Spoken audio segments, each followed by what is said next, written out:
जय हिंद। आज हम बात करेंगे भारत पर और मुस्लिम आक्रमणकारी सबसे पहले कौन आया था। तो सबसे बढ़िया सबसे इम्पोर्टेंट बात तो है हम लोग जानना है कि आखिर कौन था, क्यों आया था। ठीक है, ये पार्ट 1 होने वाला है और पार्ट 2 में हम लोग जानेंगे बहुत ही बढ़िया से कि आखिर मैप के माध्यम से कि क्यों आया, कौन था और क्यों भारत में आक्रमण किया। और लमसम ये वीडियोज होने वाले हैं कम से कम 110 या 120 वीडियोज में। तो आप लोग बने रहिए। मात्र 10 मिनट शो है, मात्र 10 मिनट शो है। विद इन द 10 मिनट में हम पूरे एक्सप्लेन करेंगे कि भारत पर अरब मुस्लिम आक्रमण कौन था और सबसे पहले किसने किया था। तो सबसे पहले आइए हम स्टार्ट करते हैं। कह रहा है कि भारत पर पहला आक्रमण करने वाला अरब मुस्लिम शासक मोहम्मद बिन कासिम था।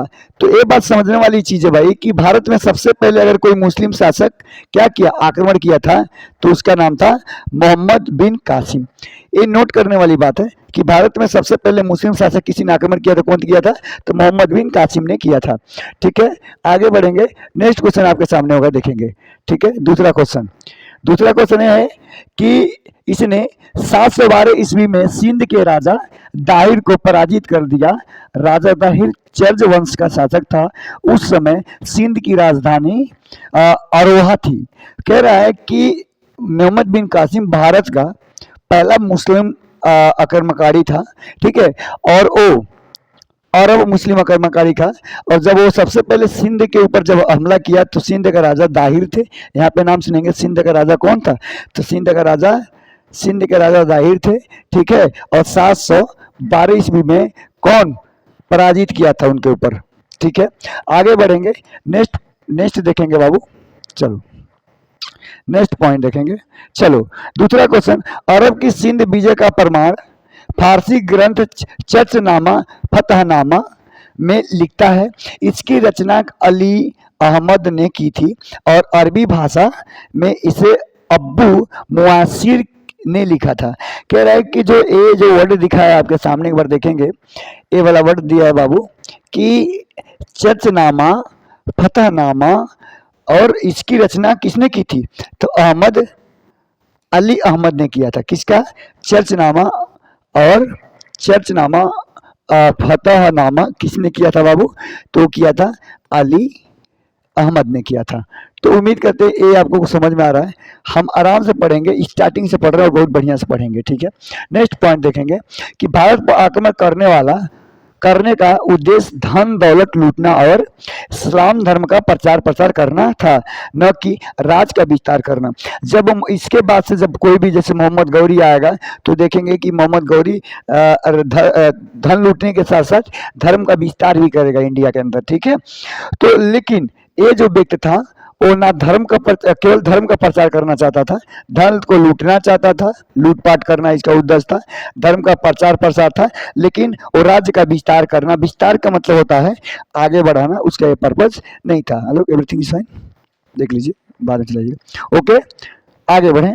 चलो नेक्स्ट पॉइंट जो देखने वाली पॉइंट है हमारे, ये सारे इंपोर्टेंस पॉइंट है, आप लोग को नोट करने वाला।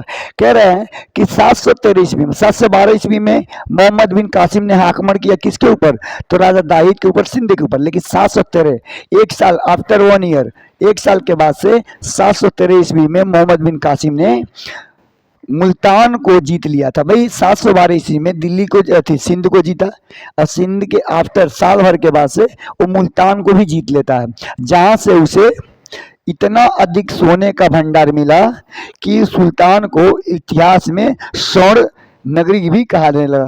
देखिए, कहा जाता है कि मुल्तान को जीत लिया, मुल्तान को जीतने के बाद से इतना चीजें लूटा तो मुल्तान को भैया क्या कहा जाने लगा, यहाँ पे स्वर्ण नगरी भी कहा गया।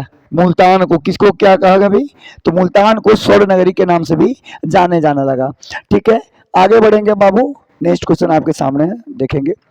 नेक्स्ट पॉइंट फिर कह रहा है कि भारत पर आक्रमण करने का उद्देश्य धन दौलत लूटना और इस्लाम धर्म का प्रचार प्रसार था, न कि राज्य का विस्तार करना। अभी मैं जस्ट बताया हूं कि मोहम्मद बिन कासिम एक ऐसा शासक था या मुस्लिम आक्रमणकारी का, केवल धन को लूटता था ठीक है, इस्लाम धर्म का प्रचार करना चाहता था, लेकिन ये धर्म राज्य का विस्तार करना नहीं चाहता था।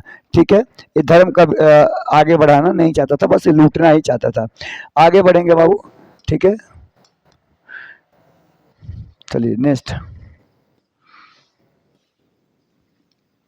चलिए हमारे सामने नेक्स्ट क्वेश्चन देखेंगे। फिर कह रहा है कि 713 में मोहम्मद बिन कासिम ने मुल्तान को जीत लिया और जहां से उसे इतना अधिक सोने का भंडार मिला कि मुल्तान को इतिहास में स्वर्ण का नगरी कहा जाने लगा।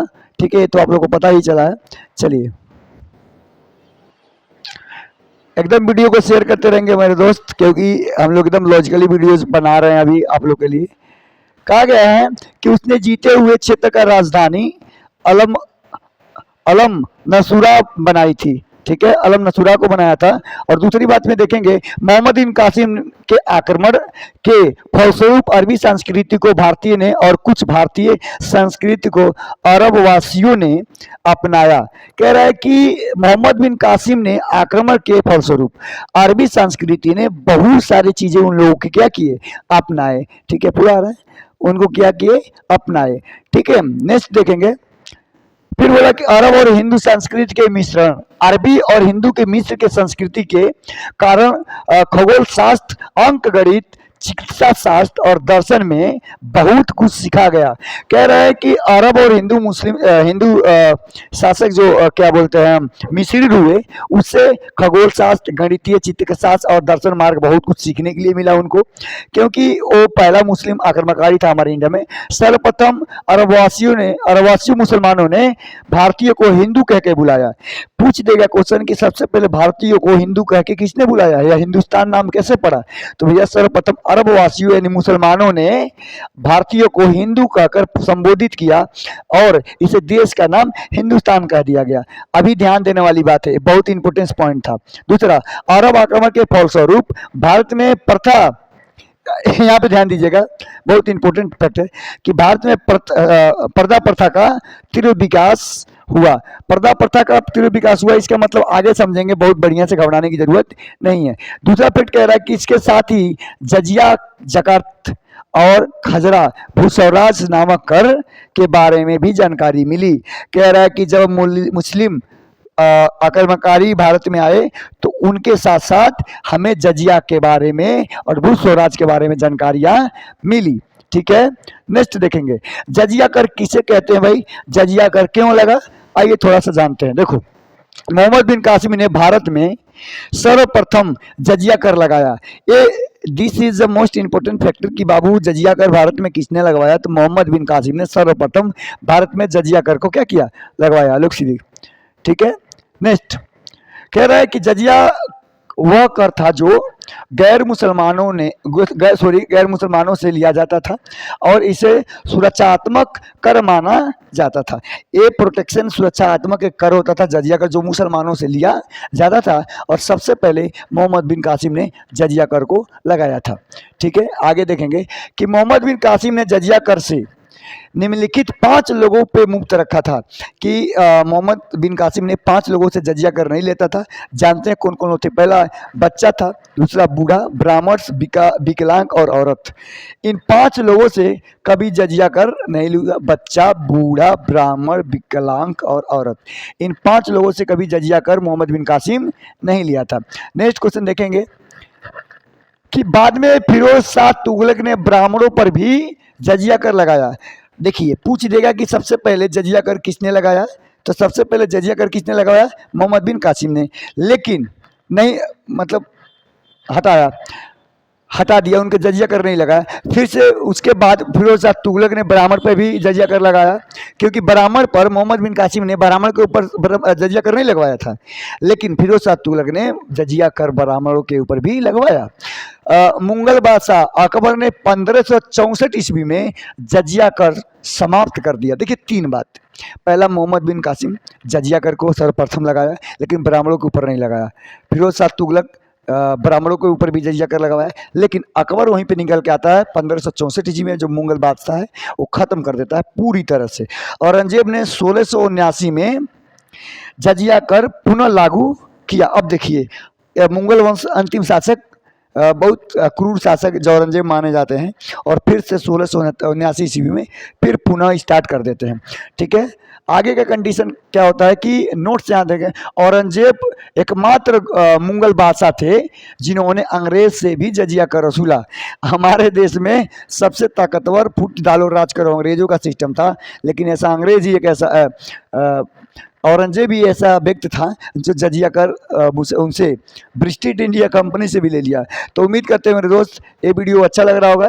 जजिया कर अरब आक्रमण के अन्य प्रभाव क्या थे हमारे यहाँ, हम थोड़ा सा जान लेते हैं कि जजिया कर को अंतिम रूप से मोहम्मद शाह रंगीला बादशाह ने समाप्त किया। अब मेराज जोड़ा के अंतिम तौर पे जजिया कर को समाप्त कर दिया जाता है, जिसे मोहम्मद शाह या रंगीला बादशाह के नाम से जाना जाता है। उन्होंने क्या किया, जजिया कर को अंतिम रूप से समाप्त कर दिया और अरबों ने सिंध के ऊंट पालन की प्रथा और खजूर की खेती को प्रारंभ किया। सती प्रथा को बंद करके अरबों ने ऊंट को पालना और खजूर की खेती को करना प्रारंभ कर दिया। और इसी कड़ी में चर्चनामा ग्रंथ के अनुसार सुलेमान के आदेश पर मोहम्मद बिन कासिम की हत्या कर दी गई थी। जो सुलेमान था, सुलेमान ने ही मोहम्मद बिन कासिम की क्या किया, हत्या कर देता है, और फाइनली जा करके मुसलमान या मोहम्मद बिन कासिम का पूरे साम्राज्य खत्म हो जाता है। फिर नेक्स्ट वीडियो में हम देखेंगे भाई कि मोहम्मद गौरी या मोहम्मद बिन तुगलक क्या करते हैं हमारे देश में। बहुत बहुत धन्यवाद, मिलते हैं नेक्स्ट वीडियो में आपसे।